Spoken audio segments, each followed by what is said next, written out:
Okay, good morning, everyone, or good afternoon or good evening, depending on wherever you are.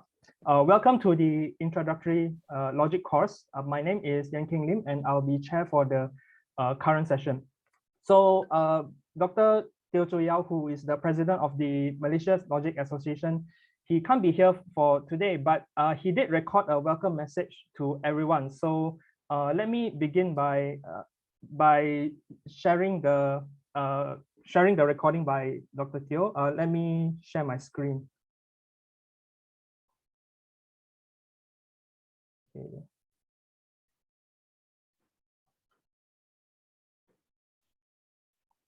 Okay, so this is Dr. Teo. I hope let me know if you can if there's a sound problem or anything, but let me play his message to everyone. Hi, this is Liao Teo, president of the Logic Association of Malaysia. I am currently waiting for my flight to New York from Kuala Lumpur, and so at the time of the first session, I will be on the flight to New York, and so I have to do this recording to give you a quick forward. Yeah, so I would like to welcome you to the online annual introductory logic course series aimed at giving young aspiring mathematics, philosophy, and other science students an opportunity to get to know what mathematical logic is like and to decide if he or she wants to pursue it further after taking the course. We are delighted to have 5 excellent instructors to conduct the course. We have Athipat Thamrongthanyalak, Dana Bartasova, Jia Chen Yuan, Jun Le Go, and Patrick Lutz. We also want to thank our sponsors of the program, New Plus Manufacturing, Arden EDU, and more. Do spend time exploring the services they provide and offer, and perhaps I can give you a discount if you mentioned that you were a participant of this program. Also, a special thanks to Professor Koji Nakatogawa of Hokkaido University for his kind endorsement of the program. Thank you, Professor Koji Nakatogawa. I hope you will enjoy and profit from this course, all of you. Do visit the website often, for notices and updates. And so with that, welcome and see you again. See you. Hi. Okay, so that was Chu Yao. So I think we can begin for today's session. Let me introduce the speaker for today. Today's speaker is Dr. Athipat Thamrongthanyalak from Chulalongkorn University, Thailand. And he got his PhD from UCLA under the supervision of Matthias Aschenbrenner. And his PhD title is Extensions and Smooth Approximation of Definable Functions on O-minimal Structures. And his research interest is on model theory. So his series of lectures will be about first order logic introduction and the model theory portions. So his part for the course is these topics. So without further ado, I think I can pass over to Dr. Athipat. You can begin your presentation. So you can go ahead and share your screen, I think. Okay, thank you for the introduction. So let me, could you please enable me to share my screen? Like it's disabled right now. Hang on, yeah. So I'm not entirely. Can I make you the host, or you can make me, or you can make me co-host? I think that should give me permission to share my screen.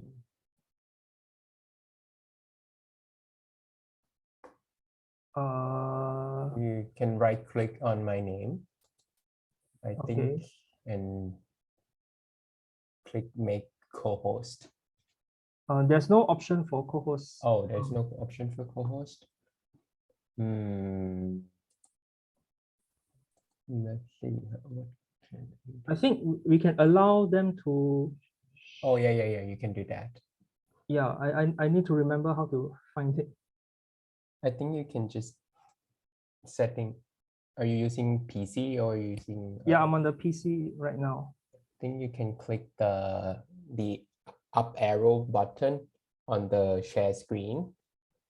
button. Yep. And I think they should have some option there. Share basic. Allow participant to share the screen or something like that.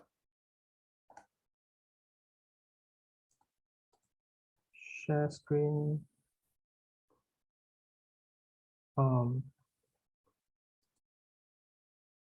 I don't, there's no option for me here. Let me make you the host at the moment so that we don't. Oh, okay. Yeah, apologies to everyone. So I think you're in charge, so I think you can share the screen now. Okay. Actually, I changed the setting for you. Let's try. I can send in the host back to you. Okay. And I think I should be able to share the screen as well. Okay, yeah. You are the host now, and now I can share my screen. Oh, the arrow, I just found the arrow button. Okay, Okay. thanks. Okay, thanks everyone.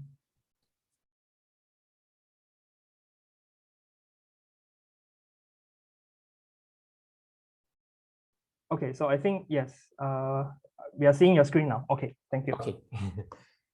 Hi. Good morning, good afternoon, and good evening, everyone, depending on where you are.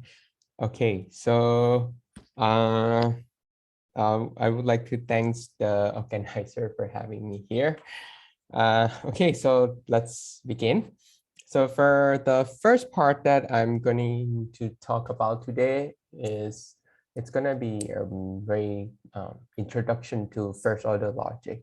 So we're going to start from the very beginning. So for the first lecture today, it's going to be about the first order logic structures, proof, formal proof, and completeness theorem. Okay, so that's what we are going to talk about today. Okay, so when we talk about the first order logic, it's the first order logic go all the way back to, until like, I think it started in like the 17th centuries. I think Leibniz trying to introduce the idea of using mathematics to trying to study philosophies, and then later in like 18th centuries, more philosophers come in and trying to develop this program. And I think like in 19th centuries and 20th centuries, like the logic, the mathematical logic developed so much that it's looked very different from the beginning. Okay, so here is basically what we're going to talk about today is we're going to focus on math, right? The math and the logic, right? So we're not going to touch the philosophy part that much. Okay, so basically what we can roughly say that the mathematical logic is a subject that study the language. Okay, it's a study of language that we use to describe mathematical objects, something like that. Okay, so here when we think about math, right? So you have math here, and you can see that in these huge chunk of math, you can have different subjects, right? You can have algebra, you can have analysis, and so on. You can have combinatorics, geometry, and so on. You can see that every branch of mathematics, they have their own nature. So some of them, like for example, you can talk about the natural number. When you talk about natural number, you have 0, 1, and less than or equal to, you have plus, minus, you have division. Okay, but when you talk about, let's just focus on these symbol a little bit, the division symbol. You can see that it kind of makes sense to talk about divisibility in the natural number. But when you think about the real number, you can talk about pretty much everything, every symbol here, but it doesn't make much sense to talk about the the divisibility in here, right? So you can see that, yeah, in different contexts, you can have different kind of symbols or language that you can talk about it. But there's still some common language, common symbols that usually show up in every branches of mathematics, in every subjects. Okay, so by looking at these natures of how we use language to study math, we're trying to separate the symbols and that we use in mathematics into two parts. So the first part that we're going to talk about is what we call the logical symbols. Okay, so for logical symbols, we're going to have 6 types of logical symbols. We have propositional connective symbols, which consists of in here, I'm gonna use these notation. You can see some variation of this, but this is what we are going to use in this lecture. So here for propositional connective symbols, we have top, or the truth symbol. We have bottom, or the falsity symbols, or contradiction, you can call either one. You have negation symbols. You have conjunction symbol, or and, destruction symbol, or. Okay, so these are the symbols that we use all the time when we study statements in mathematics, right? And the next part is quantifiers. For quantifiers, we have 2 types of quantifiers. That is the universal quantifier, or for all, existential quantifier, or deixis. Okay, so we see these all the time. And yeah, usually we would like to be able to say that 2 objects are the same, right? Or create, like, let's say, for example, we like to create an equation or something like that. Okay, and to make things precise, we also have parentheses and comma, just to make sure that we can group things, understand like which come first, what should we do first and last, like that. So we're going to have comma and parentheses, left and right parentheses. And we also have variables, right? And here we're going to have infinitely many variables in here. So we can use V0, V1, V2, V3, and so on. Okay, so the key part in here is we have infinitely many of them. So we don't run out of the variables that we can use. Okay. Okay, what else do we have in here? But you can see that these are the common symbols that show up in any branch of mathematics. But as we discussed earlier, we can see that in some branch of mathematics, they kind of have different type of symbols that we usually consider, right? For example, if you think about group, right?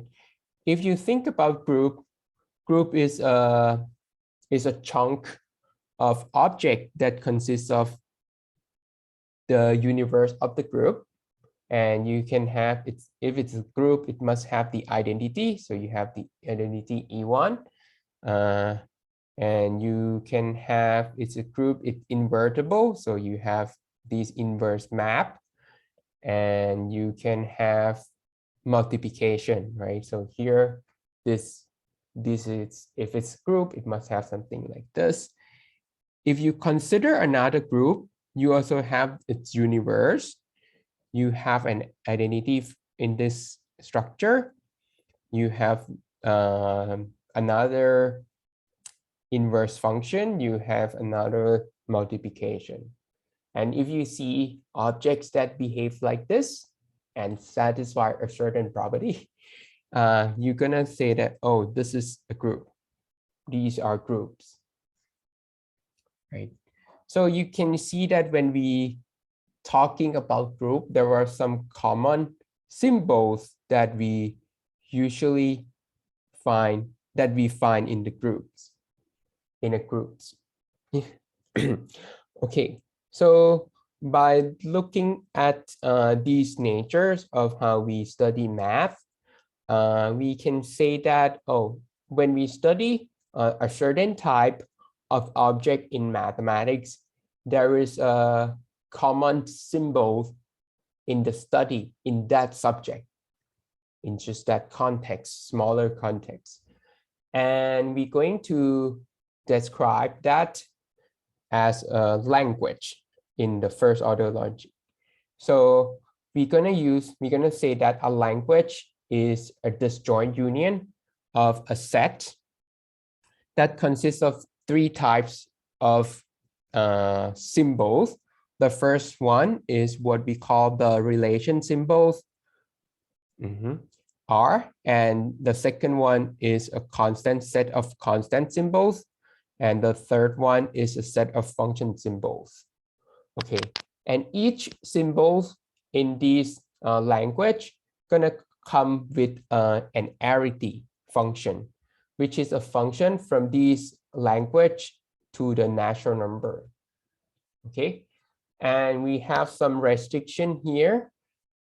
When we talk about the arity of relation symbols, it can be anything.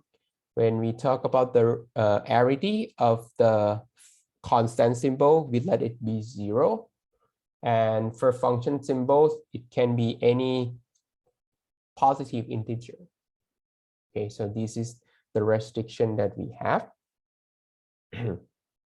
Okay, now to get some idea of what does these language behave, we can go back and look at the group example above.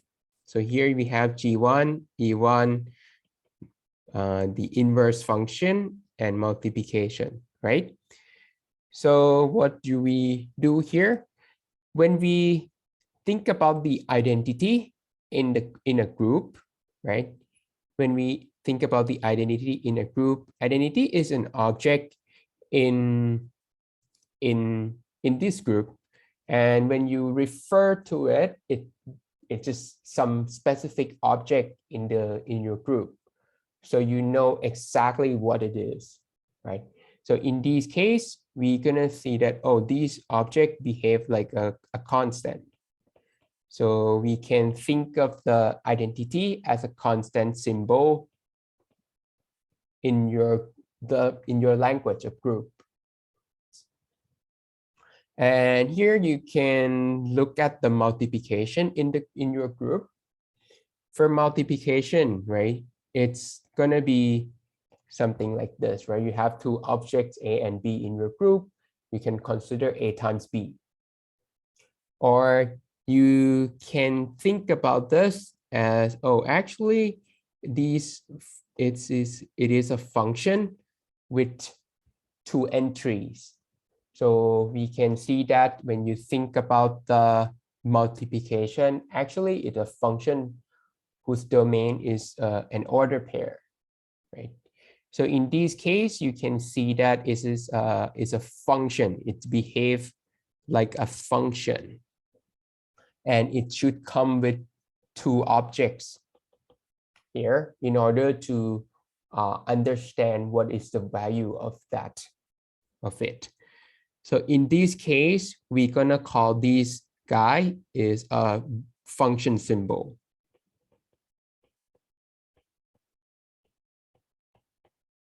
And you can say that the arity of this is 2, of this multiplication is 2, because you need two objects that follow it in order to understand it. If the arity is 2, we're going to call this a binary function symbol. Okay, Now let's look at another type of symbol here.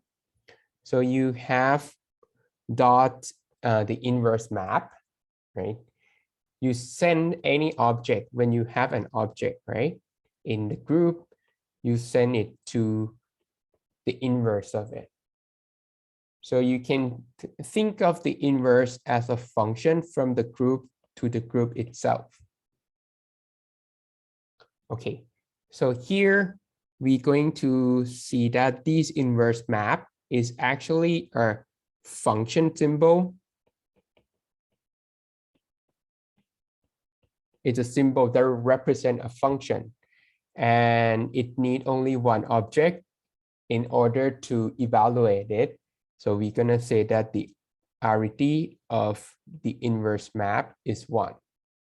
And if the arity of the inverse map is 1, we're going to call it a unary function symbol.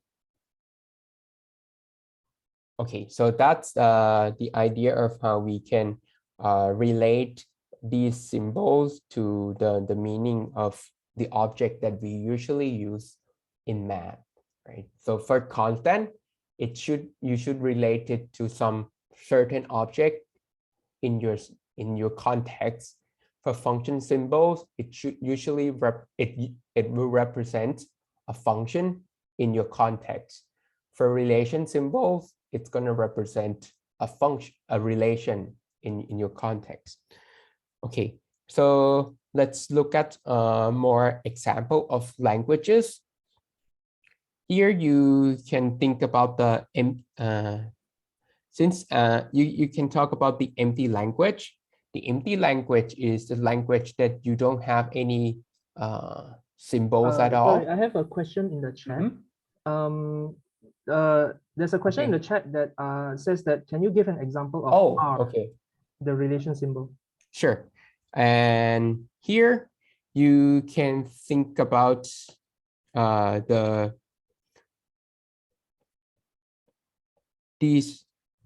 real with the less than or equal to, right?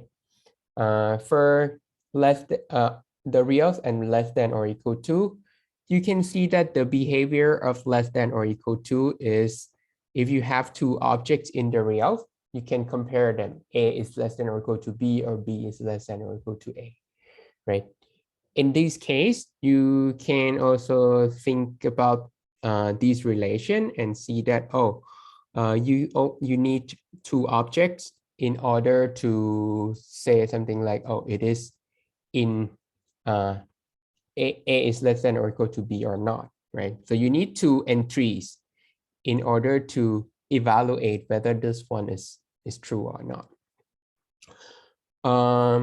Okay, so in this case, you can say that this guy, it's represent less than or equal to, you can think of it as a set of AB in R square, such that it satisfies the properties that A is less than or equal to B.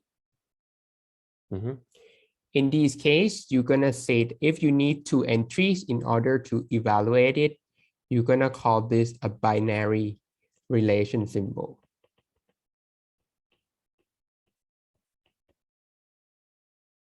Okay. And okay, so here when you have, now let's go back to more examples then. Here you can think about the empty language. The empty language is a language that you don't add anything. You're going to have only logical symbols. Top, bottom, not, and, or, equality, parentheses, quantifiers, and variables, right? Okay, that's all you have. You can also think about the graph theory. When you talk about graphs, graph is a collection of vertices and edges, right? You can think of the edges as a relation between two vertices. So you can think of these edges as relation symbol. binary relation symbol. Okay, so the language of graph gonna consist of only one binary relation symbol here. Okay, we already talked about the language of the poset because the less than or equal to is also a partially ordered relation on the real. So this is the language of poset that we have. For set theory, right? For set theory, this is interesting. When we talk about set theory, when we talk about set, usually there are plenty of symbols that we usually consider, right? So you have a membership, subset, you can have intersection, you can have union. However, when you think about a subset relation between two sets, right? You can also represent it by membership relation, because when we talk about the A as A is a subset of B, actually you can represent it by using the symbol for every X is in A, then X is in B, right? So you can see that, well, you can rewrite these guys in terms of other logical symbols.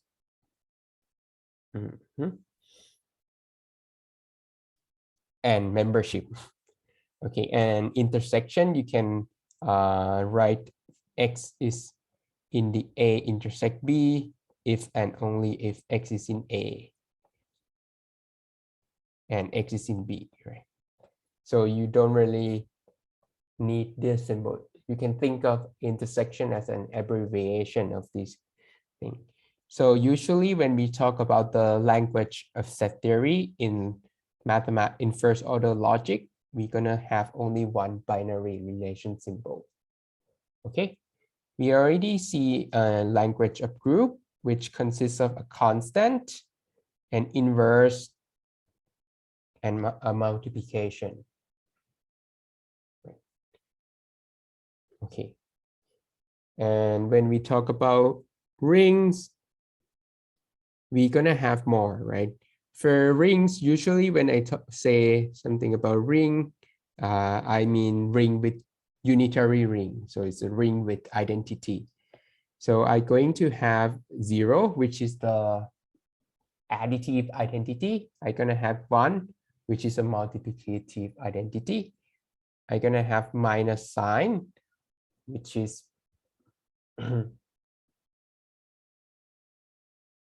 and we have plus and we have times here, where this is constant, this is constant, and this is a unary function. Symbols, these two are binary function symbol.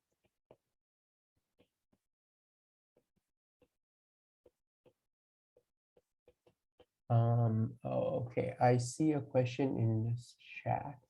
So are we implicitly assuming there's symbol in? Yep. Usually, as I mentioned earlier, when we talk about the language that we use in first order logic, there are two types of language. The first one is what we call the logical symbols. The logical, all the logical symbols we can use it in every study in every language. So we always include all of the logical symbols in the language. So that's like the standard one that we always have.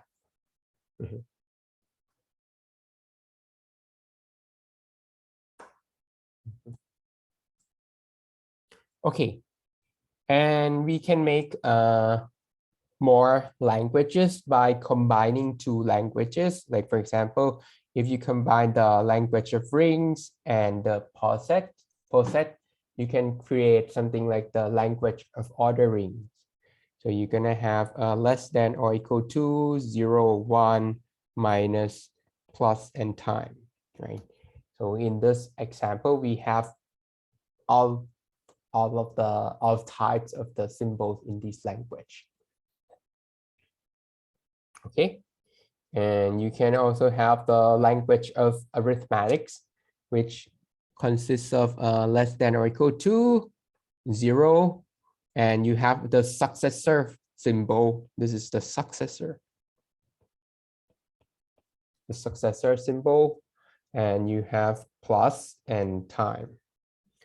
Usually the successor symbol represent a function that map n to n plus 1. Yeah, I just tell you like what is the next symbol that you have. Okay, now that we have a language, we have languages that we can study.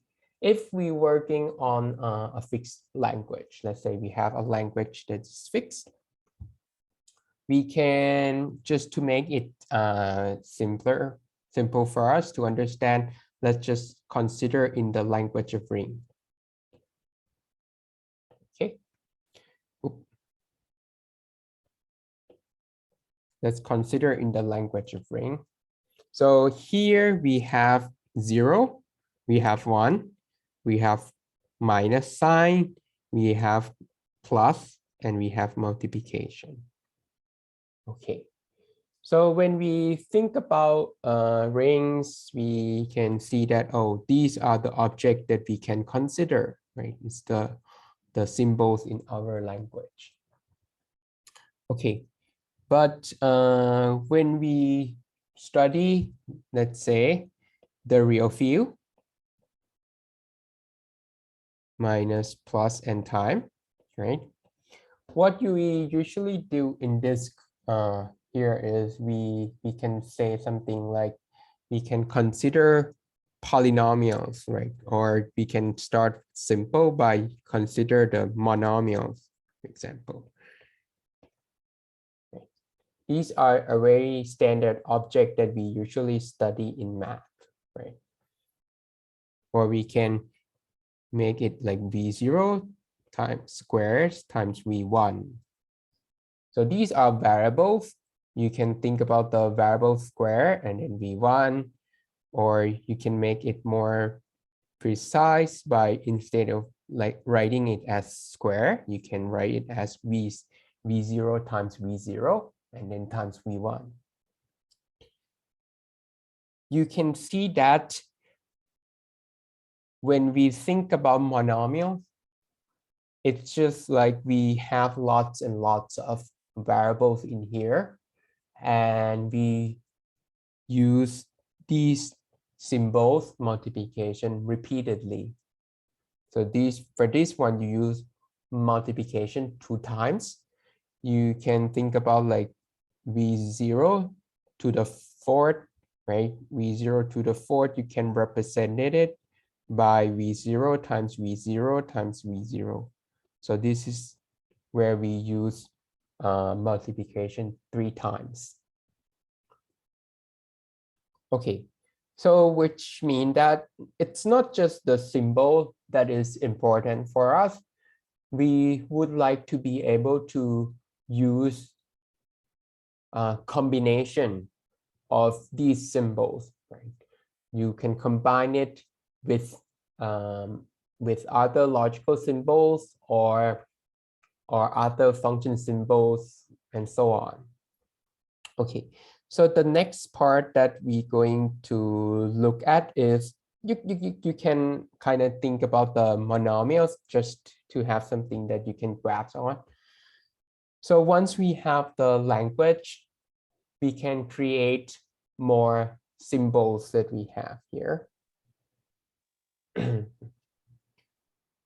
And okay, before I go to the next part, there is a question.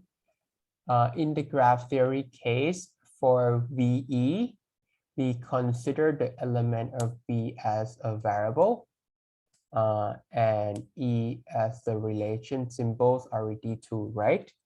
Okay. For the relation E, yes.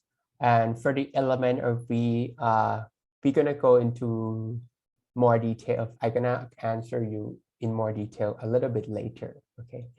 Actually, we're gonna consider each variable as a function, but we will discuss that later. Just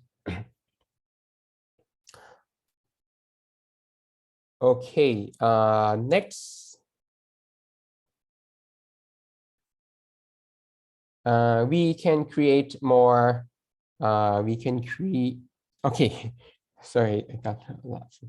Okay, now that we have the variables here, oh, sorry. Now that we have our language, we can create more, more meaningful objects. Okay, so here we have a language L. We can define what we call an L terms by inductive definition. Okay, here we're gonna let every variable be an L terms. And for any, if we have T1 up to Tn be L terms, and we have F is an array function symbol in L, we're going to let F left parentheses T1 comma dot dot dot, and actually it's dot dot dot is T2 comma T3 blah blah blah until you have comma Tn, and then right parentheses. This is an L term. Okay, now to get a better idea of what this one is, we can look at the above example in the language of ring. Here you can get that variables is an L term. So you have V0, V1, V2, V3, V4. These are all L terms. Okay, what else can we have in here? In this language, we have constant symbol 0, and constant symbol is a term. Is a term with 0 array. Oh, I forgot to say that I messed up my definition a little bit. And constant symbol,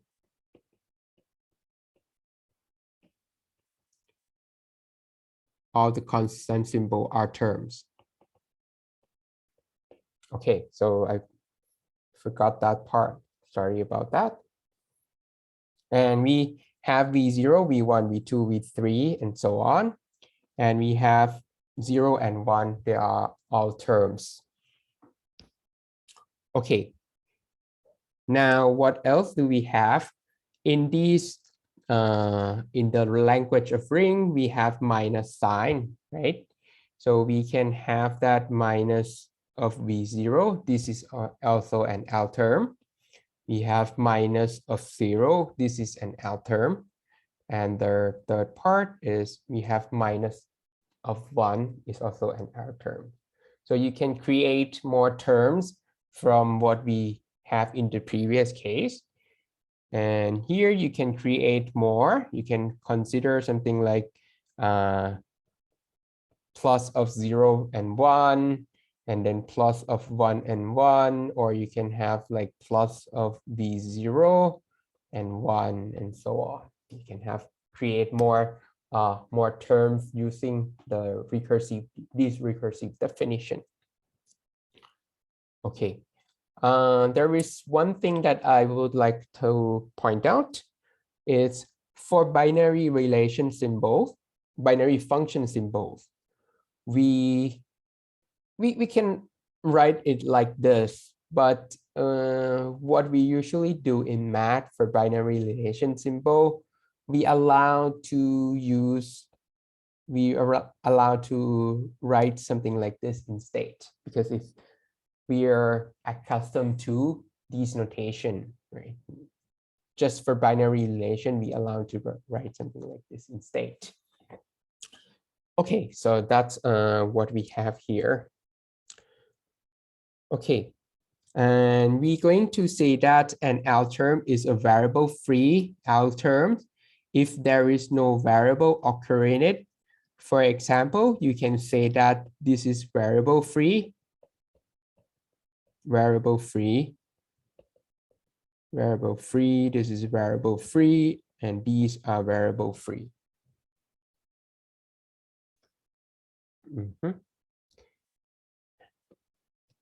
Okay, and let me introduce you a little bit more notation. For a term t, we're gonna use the notation tx1 up to xn to indicate that no variables other than x1 up to xn occur in t. For example, you can say that if you're gonna write this as a term t,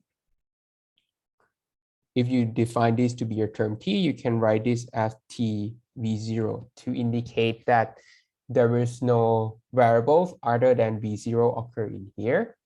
You can indicate it as t v0 v1 because there is no other variables besides v0 and v1 occur in here. It doesn't mean that v1 must occur in here, just nothing besides these two occur in here. Okay. Okay, so these are the notation that we use a lot in first order logic. It allows some, by declaring it like this, it allows some flexibility. So we don't need to be too precise in keeping track of which variables occur. But we know nothing besides this occur. It's a compromise. Okay, and what else we can do? You can see that one thing that we usually do in math is when we have a variable, you usually replace variables by other things, right? That makes sense. Okay, what we can do in here is when we have a variable that occur in our terms, you can replace it by another term. If you have a variable, you can replace that variable by terms. And the good thing is it's still a term. So if you have a terms tx1 up to xn, and you have t1 up to tn be our terms, you can replace these terms, each variable tx1 by tau1 and xn by tau n, and you still get a term. Okay, so it kind of makes sense because if you have a term that can represent something, you replace the variable in it by another term, which roughly speaking, you kind of know what it represents. Then you can, it still makes sense to read it. Okay, so that's those are the terms that we have. Okay, and some of yes facts. If you replace a term by a variable free terms, you're gonna get a variable free terms because we replace all the variable by something that has no variable. Okay, so that's what we have in here. And another thing that I would like to point out is when we replacing this, it means we replace everything at the same time. Okay. Now that we have terms, right? So let's go back to our example on the language of ring. If you have a terms, right? You can think about in the language of ring, a terms is you can relate it to polynomials. It's not precisely polynomials because it's need some condition, but just to make it easier for us to understand, just try to think, oh, it behaves like our terms. There are some connections, our terms. It's not precisely polynomials, but just trying to get some intuition. So when you have a polynomials, right? Usually when we have polynomials, we can use polynomials to create equations, right? You can have like polynomial P1 is equal to polynomial P2, or you can have inequalities.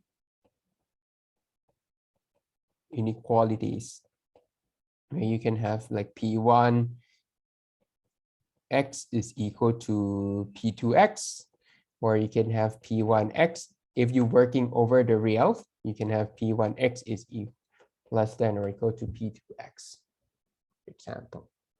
So you can see that you can use these terms, these polynomials to create a statement, right? So the next part that we're going to consider is we're going to say that we can have something in logic that represents the concept of statement. And that's what we call L formula. L formulas.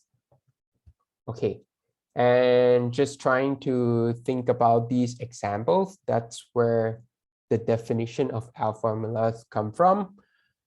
Okay, so L formulas and sentence. Let L be a language. We're gonna start by creating what we call an atomic formula. Okay, so atomic formulas are the expressions of the form. You can have top be an atomic formulas. You can have bottom to be an atomic formula. And what else you can have? You can have, if you have terms T1 and T2, you can say that T1 equal to T2 is also an L formula. And here, we're going to add parentheses here so that it gives no ambiguity, right? We get rid of all the ambiguity here, just trying to put parentheses every time. Okay, what's next? Next, what is other ways that we can do to create more statement? Let's just go back and look at the inequality one. You can see that when we think about the inequality in the reals, this is a binary relation.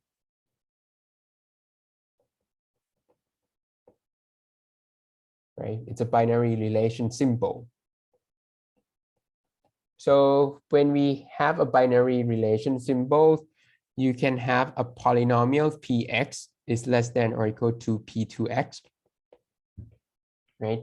Which means you comparing two terms using a binary relation symbol. So here we generalize this concept and get the last type of atomic L formulas, which say that if you have R is an M-ary relation symbol, and you have T1 up to Tm are L terms, then you're going to have that R parentheses T1 up to comma up to Tm, right parentheses. This is also an atomic formula. Okay, so here just trying to relate it to the L rings, right? So you have polynomials P1x is equal to P2x. If you're working in the language of ordering, so I have order, you can have Px less than or equal to P2x. And this is also an atomic formula. Okay. And just like what we use, the notation that we use for binary function symbols, for binary relation symbol, we also allow to write something like this, because we used to see it this way, right? Actually, if you want to be super precise, you need to write it as less than or equal to P1x, P2x. this is the precise way to write it out, but yeah, just yeah, it's harder for us to read, and right, so we kind of compromise with ourselves and say, oh yeah, we can write it like this, so it's not too hard on ourselves. Okay, and now that we have these atomic formulas, you can think of this as atomics or formula is just one statement, and what we usually do in when we say something, when we have a statement, we would like to create like compound statements, right? We can use some conjunction word to join two statements to create a new statement. And actually we can do that here. And to create that compound statement, we're going to call that an L formulas. And this is a definition of L formulas. Here we define L formulas by inductive definition. So first step is we're gonna say that every atomic L formulas is an L formula. Okay. Next, if phi is an L formulas, we're going to let parentheses not phi, and then parentheses is an L formulas as well, right? So you can add negation in front of a formula, to create a more new formula. Okay, and what else? You have phi and psi. If phi and psi are L formulas, then phi and psi and phi or psi, this is also an L formulas. And if phi is an L formulas and x is a variable, then you're gonna let for all x phi is an L formula, and oops, and for all that x is x phi is also an L formula. So we can use our logical symbols to create more formulas inductively. Okay, and you may curious like, oh, there is one symbol that we use a lot in mathematics, that is implication, right? The implication symbol. We don't include it here, but we can consider the implication symbols as an abbreviation of, let's say that we have phi imply psi. This is an abbreviation of not phi or psi. Okay, so this is an abbreviation of this symbol, of this formula, sorry. Okay, you can also consider the if and only if biconditional symbol, and it's going to represent, it's going to abbreviate this guy. Phi implies psi and psi imply phi. Okay, so that's how we usually consider this guy, so that we don't have to add too many symbols in our logical in our logical symbols. So it's make the construction of L formulas much cleaner. Okay, so that's what we have. Okay, so far we only talk about the symbols, right? We talk about symbols, logical symbols, only symbol this, symbol that, but we haven't really think about the meaning of it, or what does it mean to consider these symbols. One of a key part in the study of, okay, I skipped one thing. Oh, and here we say that an occurrence of a variable x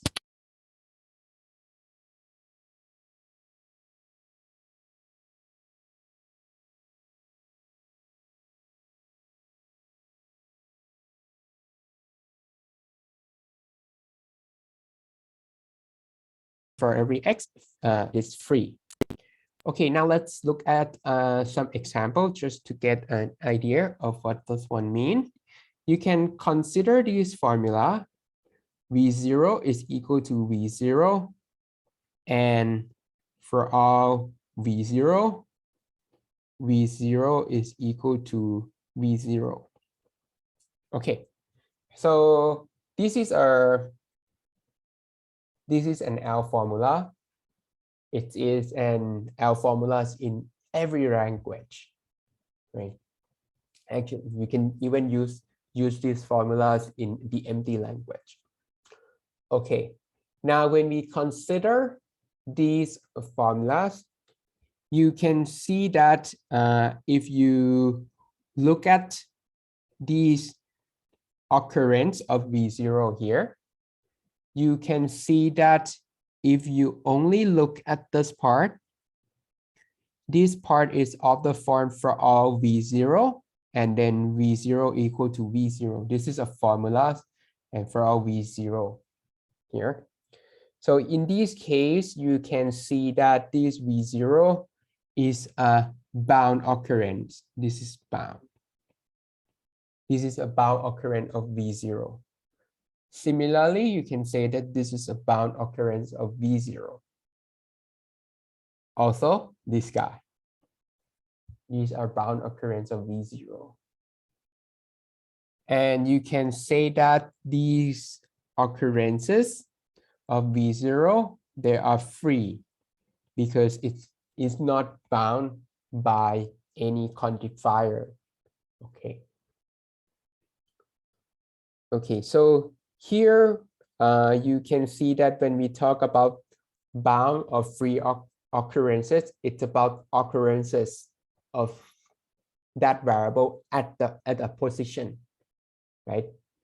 Because in this example, you can see that the variable V0, it can have both bound and free occurrence in a formula. Okay, so make sure that when you think about the free and bound occurrences, it's about the position and of that V0. It's not about like the whole thing. Okay, and we're going to say that an L formula that has that all occurrences of variables, if an L formula in which all occurrences of variables are bound occurrence, we're going to call that an L sentence. Okay, and that's what we have. And we say that an L theory is a set of L sentences. So you can think about like, oh, when we think about the study of some objects, right? We're trying to study like what is true, what is the statement that certain type of object satisfied.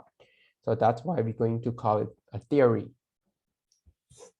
Okay, so that's the definition that we're going to use.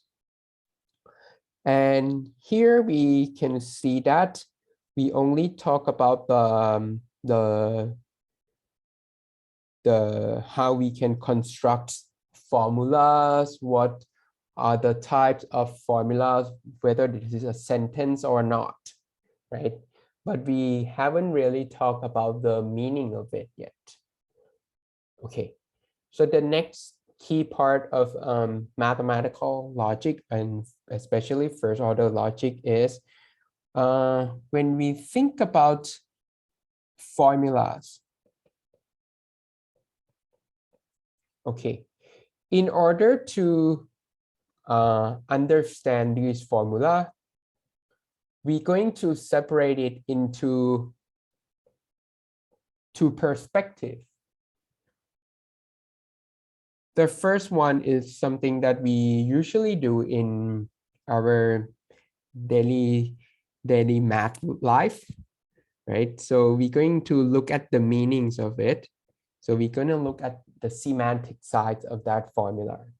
So what is the interpretation of that formula, of that statement in the world that we are familiar with, like in a specific world, how can we interpret it? And the next, the other direction that we can study the formulas is we can see that like what we usually do in math is we're trying to derive something, and rules, using the rules and logical implication that we can, the law of inferences that we can use to conclude something. So by looking at that, we can say that we're going to look at the syntax sides of these formulas. How can each formula interact using only logic and rules that we know. Okay, and one of the very surprising thing that we have is if we set the system of the logical implication of us like nice enough, it's rich enough, let's say, we can create a bridge between these two sides. Bridge between these two sides of perspective that we can look at it. And this bridge is what we call the completeness theorem.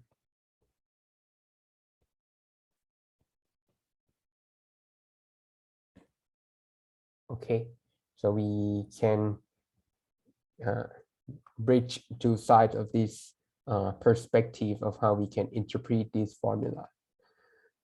Okay, so without further ado, let's try to understand this. Since I'm running out of time, so let me skip some of the example. Okay, so we can, let's start from the semantic side of this. We can think about the structure.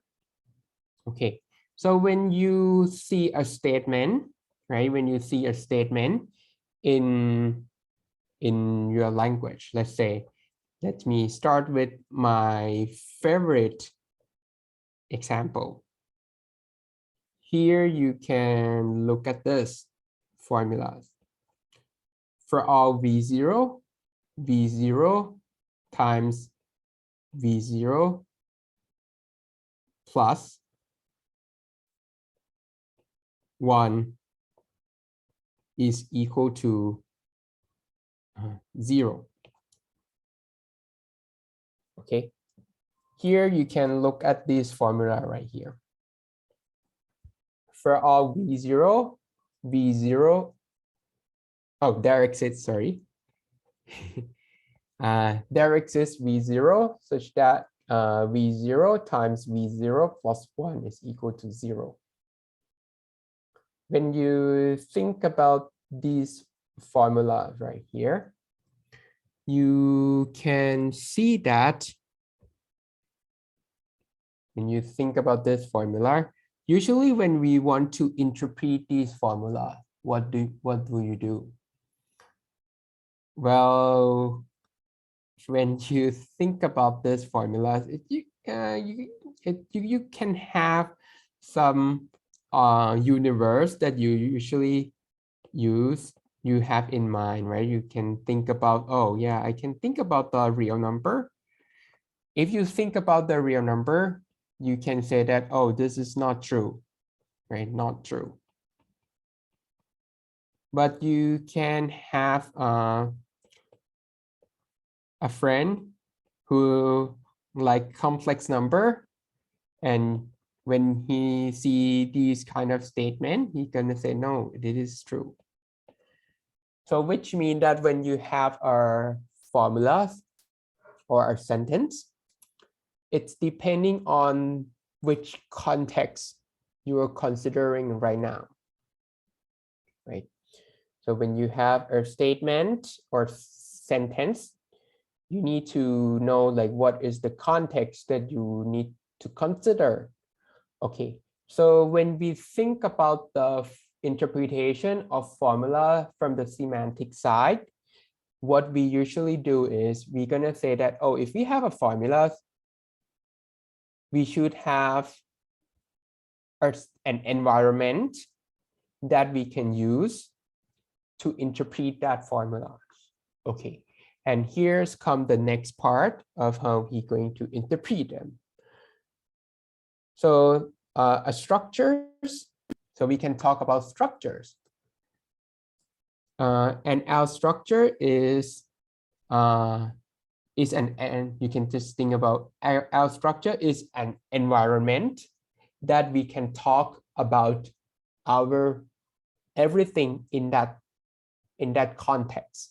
So here, if you have a language L that is fixed, if you want to talk about everything that is in that context, you should be able to interpret everything in that every symbols in that language. Okay, here an L structure is a quadruple M that consists of a set M and a set of relation symbols R, a set of interpretation of relation symbol R, the set of interpretation of constant symbol, and set of interpretation of function symbol. Okay, here once we have this, we going to call this set M the underlying set or the universe, depending on which you like. And Rm is a set of interpretation of relation symbols, where for each R, for each relation symbol R, you're gonna let R to the script M to be a subset of M to the arity of R. Okay, for example, if R is a binary relation symbol, you're going to let Rm be a subset of M squared. Okay. And for constant, interpretation of constant, right, you're gonna let an interpretation of constant be an object in your universe. And for function symbols, the interpretation of function symbols of arity F, arity is of arity of F, it's gonna be a function from the domain must be M to the arity of F to M. Okay, so you should be able to, it's a function whose domain is entire M to the arity of F. No matter what object in your universe M, you put in a arity of F tuples in it, it should be able to give you a value.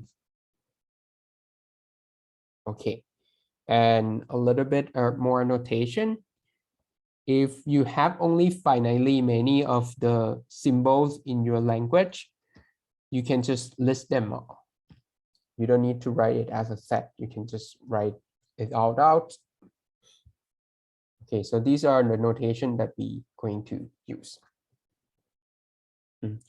For example, you can say that if you're looking at the language of group, right? You can think about the integers, 0, and then minus sign, and then plus.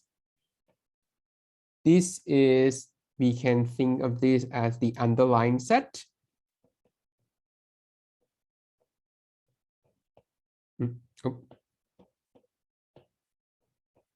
The underlying set. So this is 0 is the interpretation of the constant symbol M of E. And this is the interpretation of the inverse. And addition is the interpretation of the multiplication in the language. Okay, so here you can think about it this way.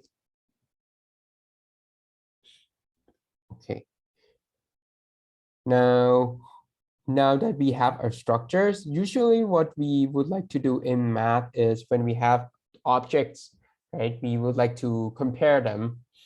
So there are several ways that you can compare two structures. So if you have a fixed language L and you have two objects which have the same with the same in the same language, you can say that an M is a substructure of N, or N is an extension of M, and you denote it by M is a subset of N. If the universe of M is a subset of the underlying set N, and for every interpretation of the relation symbol R in M, it must be equal to the restriction of the interpretation of relation symbol R in N to M. Okay, so this is what it means. The interpretation of constant must be the same, and the interpretation of function symbol must be the restriction of the interpretation of the function symbol in M must be the restriction of function symbol in N. Okay, and another way is that you can compare two structure is you can compare them using different languages. If you have L and be a sub-language of L prime, you can expand your structure, right? If M is an L structure and N is an L prime structure, we're gonna say that M is the reduct of N to L if the universe are the same, and for every interpretation of symbols in L, they are the same. Okay, they have the same interpretation of every symbols in L, which means that N can have more interpretation of symbols, that is in L prime but not in L. Okay, and here is a very nice and useful notation that we usually use. If we have L be a language and M be an L structure, we can define an expansion of L, of the language L sub M, and the canonical expansion M sub M of M to LM by. So we can use every object in here, every object in the underlying set of M as a name. Okay, we can consider each object as a name, right? So instead of here, you can think about the integers 0, 1, plus, I forgot minus sign, minus, plus, right? No, 1, no. So in the language of group, here you can think about this structure, and you can say that, oh, I can expand it. Okay, so how can I expand it? I can give a name to every object in here, right? So here is my integers z. I have this object 0 here. Oh, I'm gonna call this guy, I'm gonna give it a name. I'm gonna give it the name 1 to it. And so right now I can call it by its name. I can call this object here by 1. I can call this object here 2. I can call this object here 3 and 4 and so on. So we can give names to these objects, right? -1, -2, -3.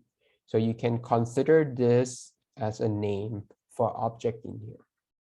So this is what we can do.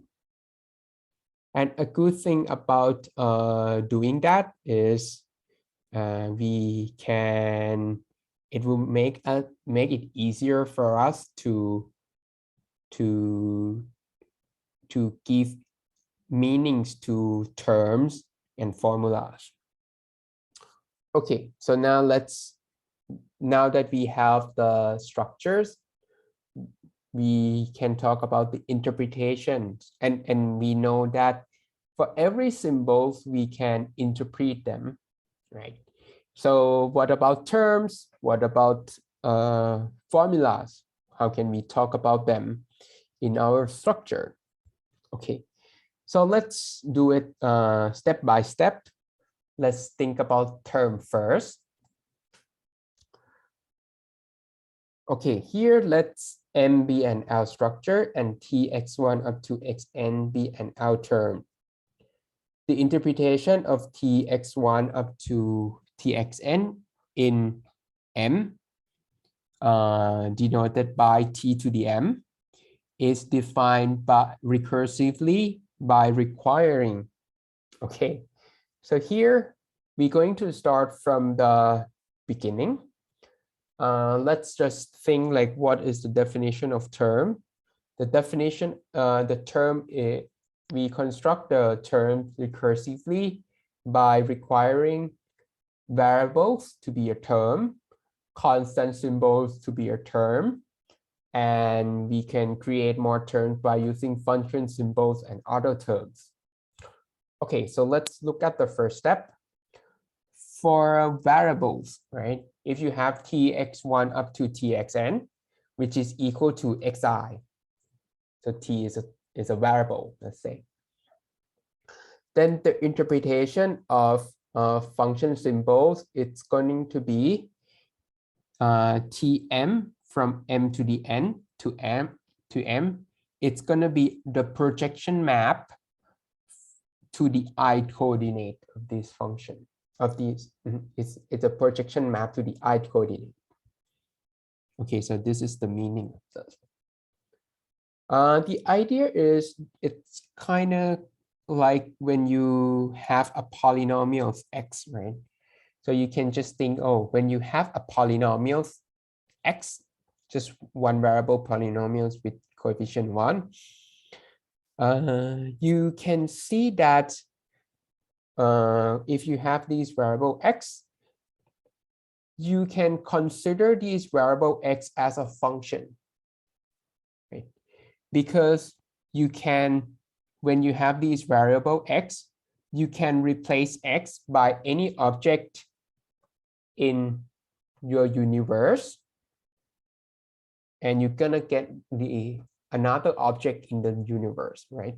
For example, if you're working over the reals, you have a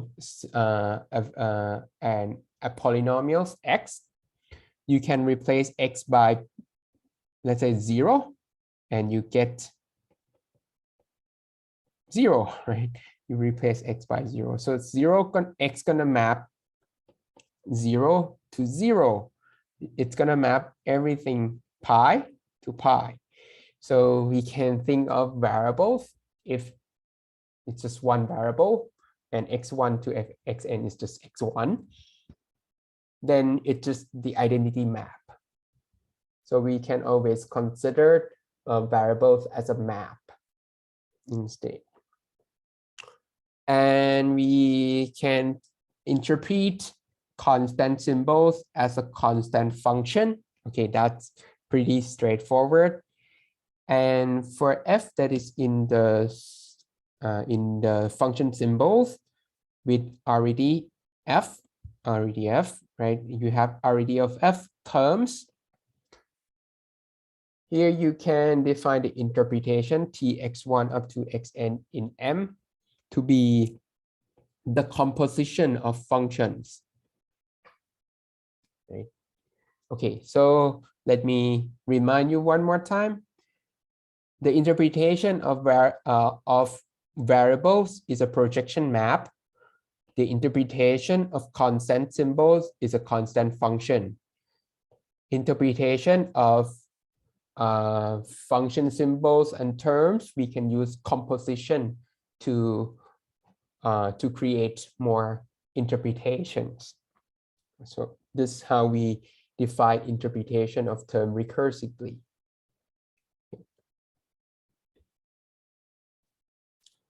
Okay, now that we have this, let's look at the next part.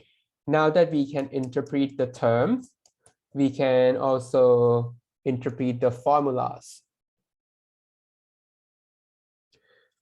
Okay, so let M be an L structure. Without loss of generality, we may assume that M is equal to the canonical expansion of M by the name. Okay, here if you have an LM sentence, you're gonna say that sigma is true in M and false in M by requiring the following rules. Okay, and this is the notation for sigma to be true in M. This is sigma to be false in M. You can also say that M satisfies sigma. Okay, so first you're going to require that M must satisfy top and M does not satisfy bottom. And for every relation symbol R and variable free LM terms T1 up to Tm are already of R, we're going to let M to satisfy R T1 up to T already of R if and only if when you look at the interpretation of each of these terms and you group them as a tuple, it must be in the interpretation of the relation. Okay, so yeah, it just behaves like what it should be, right? If it satisfies the relation, it must be in the interpretation of the relation. Okay, and if for terms T1 and T2, we're gonna say that M satisfied T1 is equal to T2 if the interpretation of T1 is equal to the interpretation of T2. Okay, so that's how we interpret them. And for not, right, for if sigma is equal to not tau, we say that M satisfies sigma if and only if M does not satisfy tau. And M satisfies tau 1 and tau 2 if and only if M satisfies tau 1 and M satisfies tau 2. M satisfy tau 1 or tau 2 if and only if M satisfy tau 1 or M satisfy tau 2. And here is why we need to expand our language to LM so that we can give a definition to these the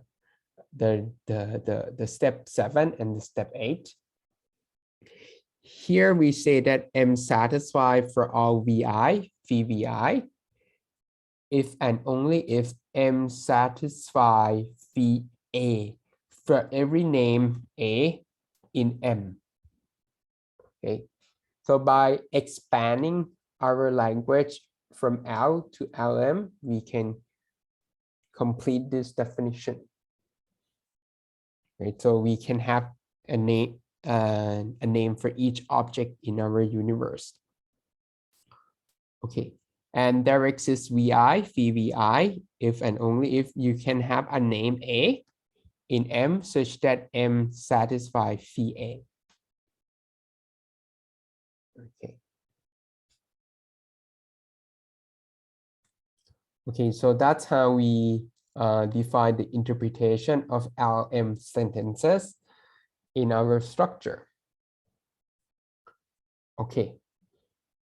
Now, here we can see that what we just mentioned, it's about when we consider a statement one by one.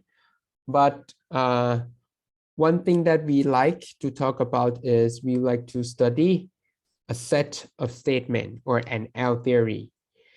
So when we have an L theory T. There's a question in the chat. Is the first condition a sort of consistency condition? the first this one, right? I think that's what the question meant. Yeah. Yep. It's just to just to make sure that you have a statement that is true and is false. It's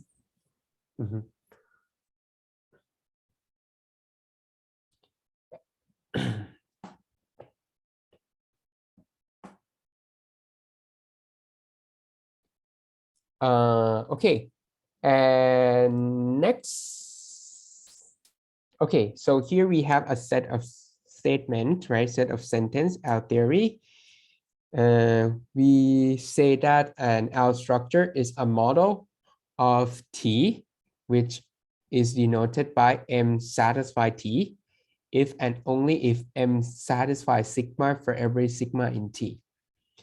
And if T has a model, we're gonna say that it is satisfiable.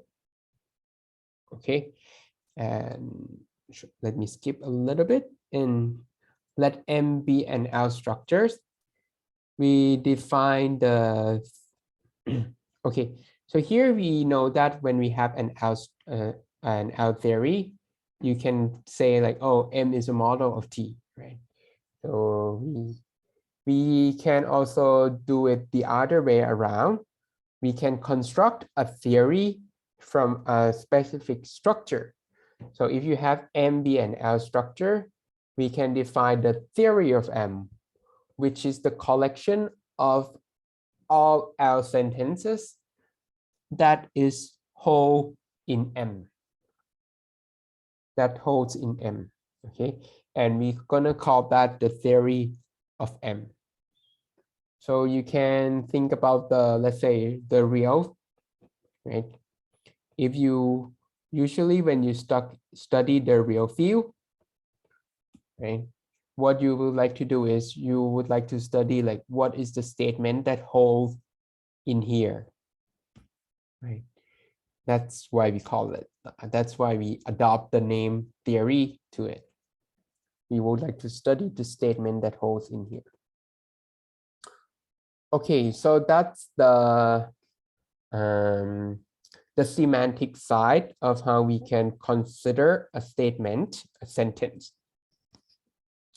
The next part that we're going to consider is on the syntax side. Okay, when we talk about the syntax side of the statement of formulas, what we would like to do is we would like to start from, what can we conclude from the given information just by looking at it, how the symbols behave with respect to the rules that we have. And the idea that we usually do is we usually use what we call proof to give us like how can we interpret it in the syntax side. Now, when we think about proof, here we're going to use the concept of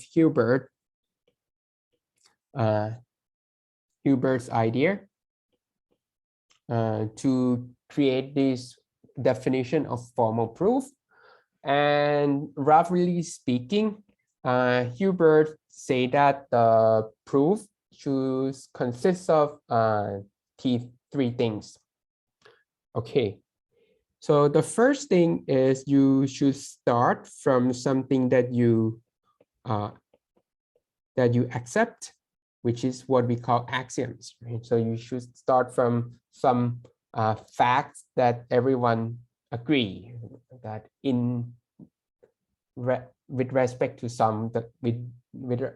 the context. So you should start with the axiom that everyone agree. And what else that you should have? Well, you have an axiom, but if you want to conclude something, you need to do it using logic, right? You should use logic to conclude something. You should not like just have a sentence, lots of sentence and have a weird conclusion. It must follow some rules. So you need rules of inference.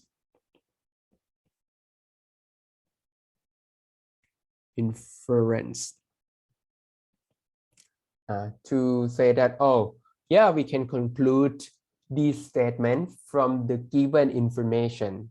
You can do more and so on. And this kind of makes sense. And the other ideas of Hubert is he trying to add the fact that the observer or us, we are human, and we can only read, we can only read like finitely many statements, right? So we're going to add the last part of this concept of proof. It should be finite. The proof should be finite. If it's infinitely long, we cannot finish reading it. We cannot make sure that it is true or not.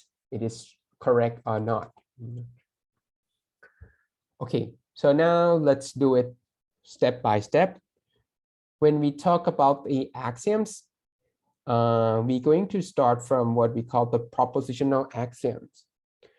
Okay, so for propositional axiom, it's a rules, it's a form of statements that we accept that this one is true. So here we can use that at the top is a propositional axiom. If you have a formula that is of the form phi imply phi or psi, or phi implies psi of phi, this is also a propositional axiom. Or you have phi implies psi of phi. This is a propositional axiom. Okay, and if you have these De Morgans, if you have not phi implies not psi implies not phi or psi. Okay, and you can, this is about or, right? The next part is about and. And if you have phi and psi, you can conclude phi. If you have phi and psi, you can conclude psi. And if you have phi implies psi, phi implies psi. And you also have phi implies psi implies chi, right? This is the first part. Implies phi implies psi, implies phi implies chi. Right? If you have, just think about it this way for this one. If you have phi implies psi implies chi, if you know that phi implies psi, then you have phi implies chi. That will make it easier to understand these number 6. And the last two part is about the consistency and proof by contradiction. Okay, it's say that if you have phi, if you have not phi, you're gonna get a contradiction. Okay, and next part, it say that if you have not phi, if you know that not phi will give you a contradiction, then you must have phi. So this is the proof by contradiction. Okay, so these are propositional axioms that we have. Okay. Next, what do we have? We can have what we call the equality axioms. Equality axiom, it's about equality and variables and logical symbols in, not logical symbol, and symbols in our language. So we have, we going to have that for every vi, vi is equal to vi, and vi is, the second one is vi equal to vj, imply vj is equal to vi. So we can say that the first one is the reflexivity of equality on the variable. And we can say that the second part is the symmetries. So if you have vi is equal to vj, you get Vj is equal to Vi. The third part is transitivity.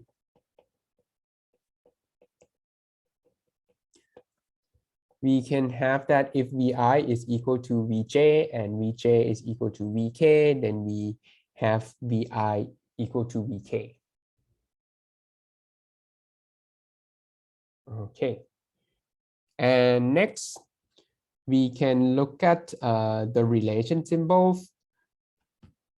Okay, what does this one mean? It means that if you have that x1 equal to y1 up to xn equal to yn, and you know that rx1 up to rxn, missing. Then you can conclude that ry1 up to ryn, right? What does this one mean? It means that if you have a relation R, you have an object that satisfies a relation R. If you replace each xi by something that is equal to it, you're gonna get that it must still satisfy. And similarly for function, if you have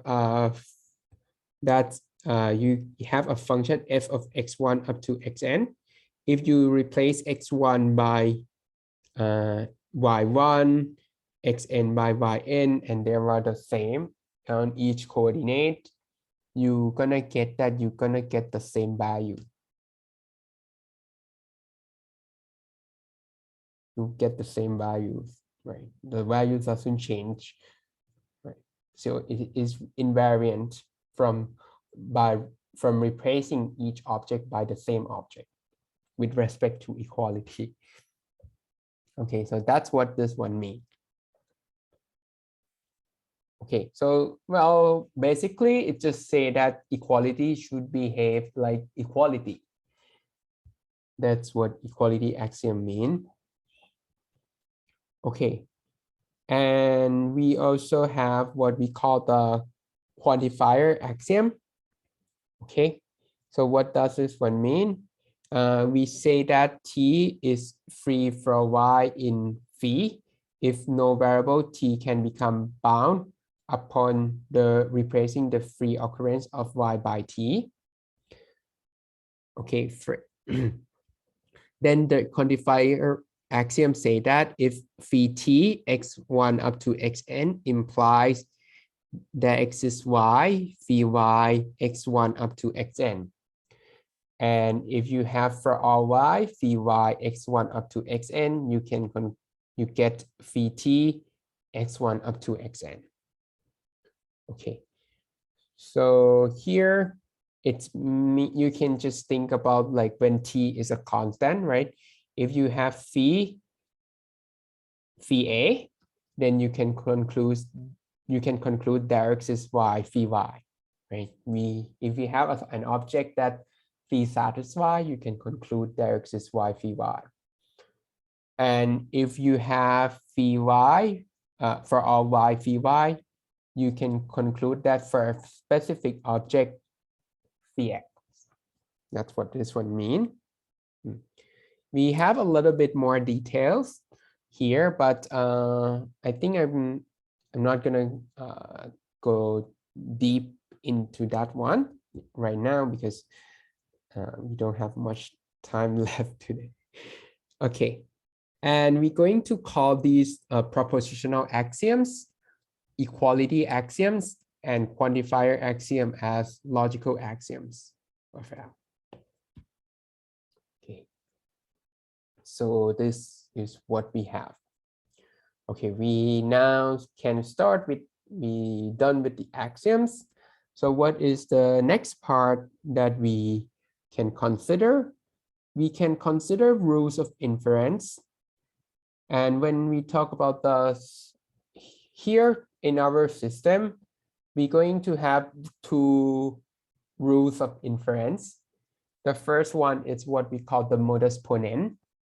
If you have phi and psi, you can infer psi from phi and phi implies psi.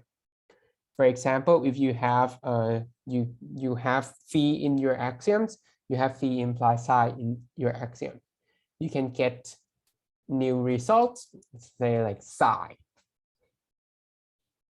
And the next one is what we call the generalization rule. Generalization rule is about quantifiers. There are two types of generalization rule. Here, if you have phi and psi, if x does not occur free in phi, you can get that phi implies psi. From phi implies psi, you can infer phi implies for every x psi. So if x is not occur, if x does not occur free in here, you can conclude that phi implies for every x psi. So it behaves just like if x is it doesn't depending on x, right? So you can just bypass the for all inside. And if you have psi imply phi, and if x does not occur free in here, you can infer that x is x psi imply phi. Okay, so that's what we have in this generalization rule. Okay, now now that we have this, okay, here we can talk about a proof or a formal proof of phi from T in L. So to think about proof, when we write down a proof in math, right? It's just, you can say that we start from a sentence, we write another sentence, and we keep writing it until we reach our conclusion. So instead of thinking it as like a proof is a paragraph, you can think of it as a sequence of sentences. You can write like sentences after sentences. So we can think of it as a sequence of sentences. And at the end of the proof, you should get your conclusion. This is what this one means. A formal proof of phi from T in L is a sequence of L formula such that the last statement must be your conclusion. And for each one of these statements, it should follow from axioms or rules. Okay, and what do we have here? Since we allow the context to be different, so we're gonna let the first two parts to be the axioms in our context. So we can let everything that occur in here can be an axioms, then be logical axioms, or something that we agree that we're gonna accept it, that is T. Okay, what else can we have? We can have that it must follow from a rules, right? Rules.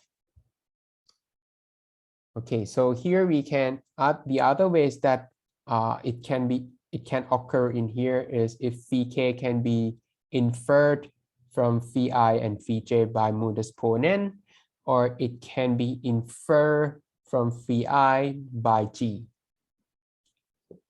So that is the notation of what we have.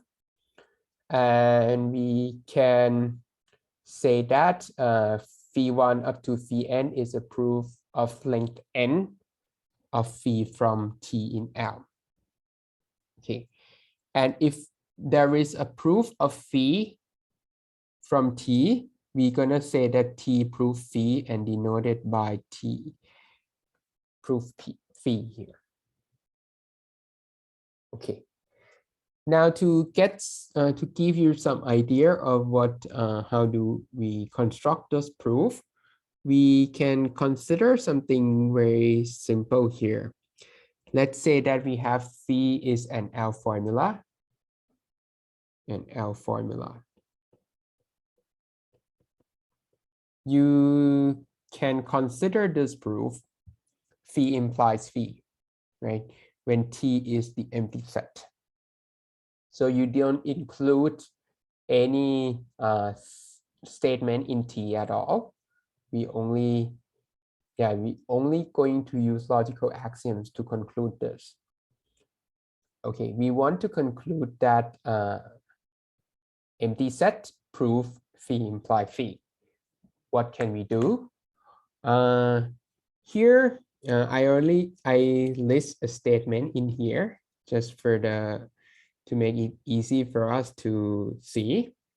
So you want to conclude phi imply phi, right? So you try to think, how can we get that? We can look at rule number 6.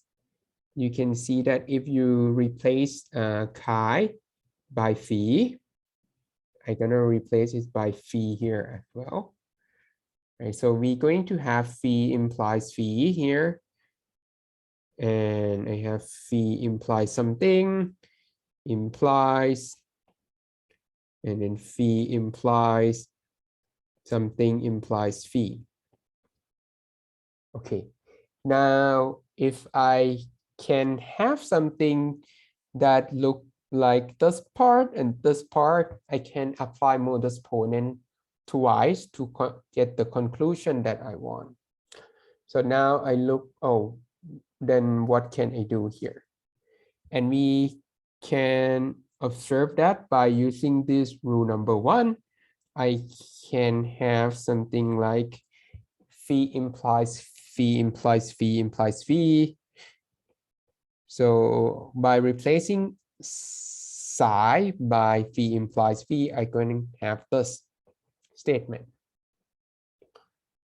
Okay, now you can see that by rules number 2, by propositional axiom number 2, I can conclude, I can have this.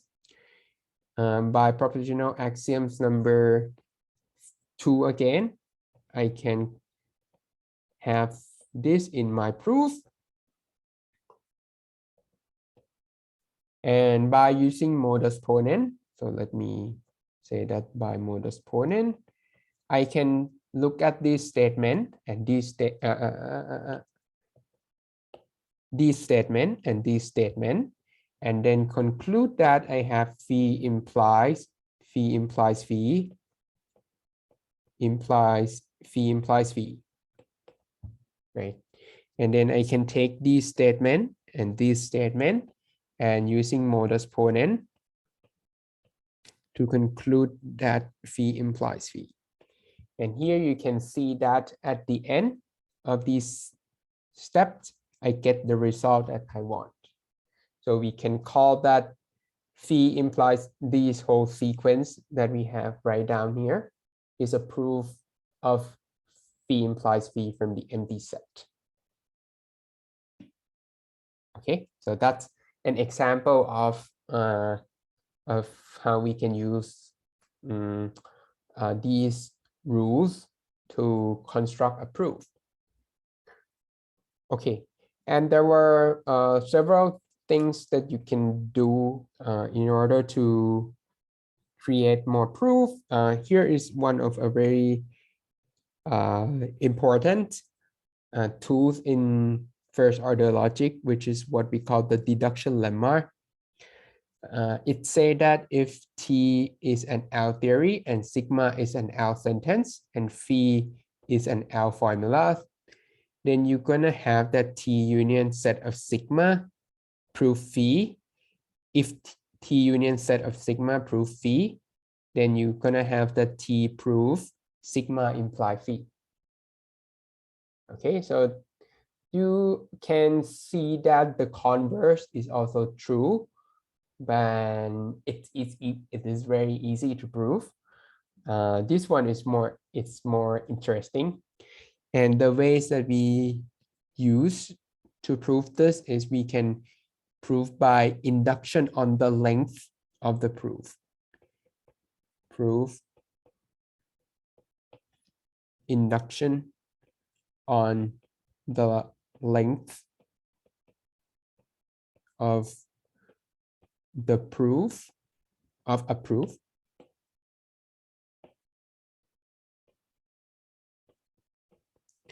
phi from T union sigma. Okay, so yeah, that's the idea of how we can construct, we can show this. Okay, and as a result of the deduction lemma, we're going to get a very nice concept of a nice trick in first order logic. Okay, so here we say that T is inconsistent if T prove bottom. Okay, if T prove a contradiction, we're gonna say that it is inconsistent. And we're going to say that T is consistent if it is not inconsistent. Okay, so that's how we define this. Or we can say that T is consistent if it doesn't prove bottom or contradiction. Okay, and a good thing about a consistent set is if T is consistent, then T cannot prove both phi and not phi. Cannot prove both. It can prove either one or it can prove neither one, but cannot prove both.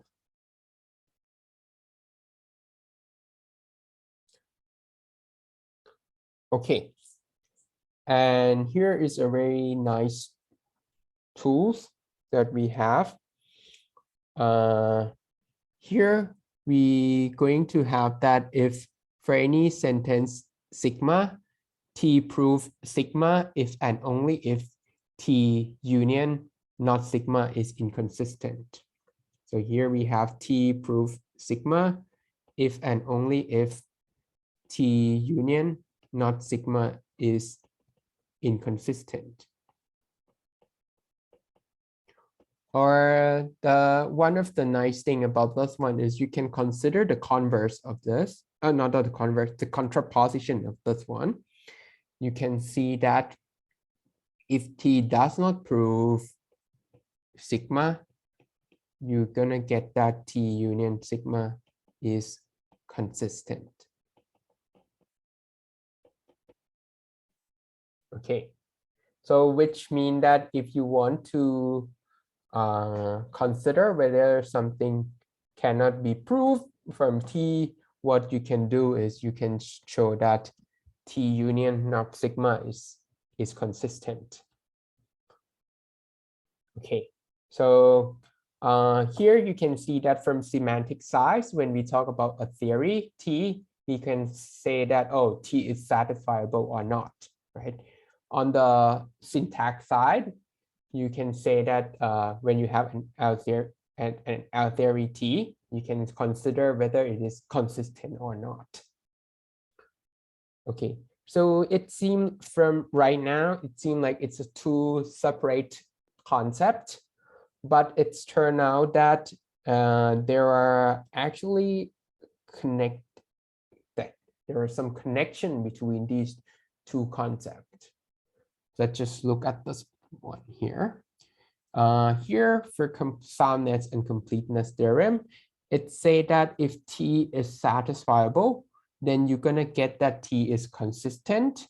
And if T is consistent, then T is satisfiable, right? It means on this side, it say that, oh, T has a model, and this, if T has a model, then T does not prove a contradiction. And for completeness, it say that if T does not prove a contradiction, T must have a model. Okay, I would say like soundness is easier to get, right? It's easier to prove. It's followed from our intuition, right? If it has a model, if its model really exists, yeah, it shouldn't create any contradiction in that model. So yeah, if you can imply something from there, yeah, it shouldn't create any problem.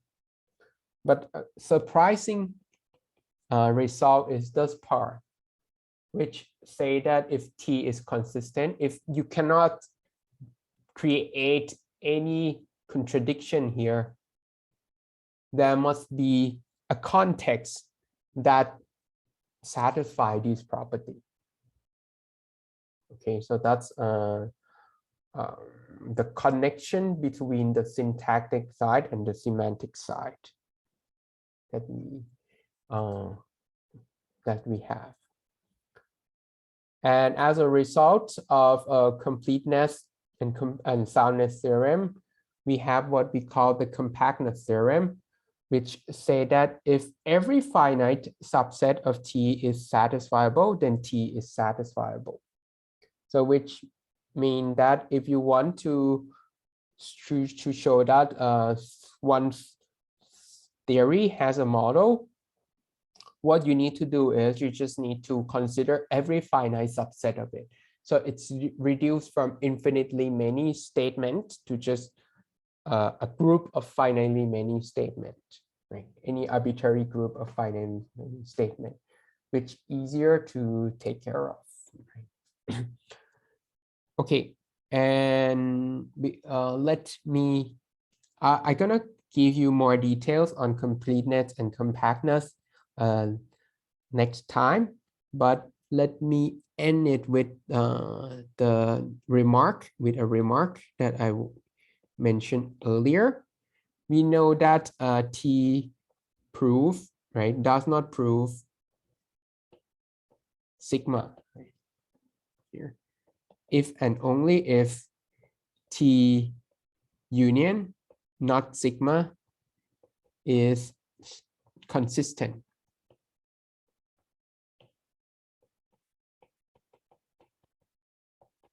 Right?